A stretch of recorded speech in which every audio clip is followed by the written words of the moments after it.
తిరుమలలో ఆ శ్రీ వెంకటేశ్వర స్వామి దర్శనం తరువాత తిరుమలలో భక్తులు చూడవలసిన 6 ప్రదేశాలు చూడడానికి ticket up and down ticket price 120 మాత్రమే. ప్రతి 20 నిమిషాలకి ఒక్క బస్ తిరుమలలోని బాలాజీ బస్ స్టాండ్ నుండి స్టార్ట్ అవుతుంది. ఈ టికెట్ బస్లో తీసుకోవచ్చు.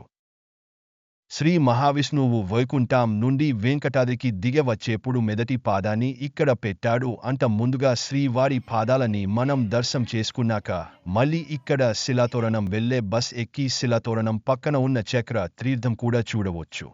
ఇది ఒక అపూర్వమైన సహజం. శిలాతోరణం చూసిన తరువాత మళ్ళీ శిలాతోరణం దగ్గర పాపవినాశిని వెళ్లే బస్ ఎక్కి ముందుగా పాపవినాశిని చూడవచ్చు. పాపవినాశిని హెస్తరి శ్రీ వెంకటేశ్వర స్వామి వారు స్వయముగా ఈ పాప వినాశనము లేదా పాప నాశనమునిలో స్నానం ఆచరించారని చెప్తారు. శ్రీవారి పాద పద్మముల నుండి ఈ తీర్థము ఉద్భవించిందని భక్తుల ప్రగాఢ విశ్వాసం.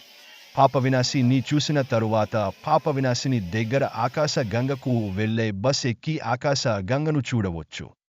ఆకాశగంగా హెస్తరి తిరుమల నంబి పాపనాశనం నుంచి రోజూ తెచ్చిన జలముతో శ్రీ వెంకటేశ్వర స్వామి వారికి అభిషేకం జరిగేది.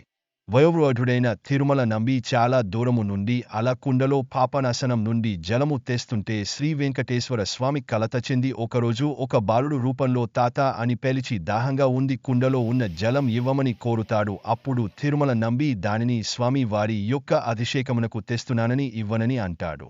కాని బాలుడు రాయితో కుండకు చిల్లు పెట్టి నీరు త్రాగుతాడు. దానికి నంబి, ఎంత పని చేశావు, ఈ జలం స్వామివారి అభిషేకానికి తీసుకుని వెళ్తున్న జలం అంతా త్రాగేశావు అని బాలునితో అంటాడు. అప్పుడు ఆ బాలుడు, తాత ఇక్కడే గంగ జలముండగా ఎందుకు అంత దూరం వెళతావు అని అప్పటి వరకు లేని ఆకాశ గంగను చూపిస్తాడు.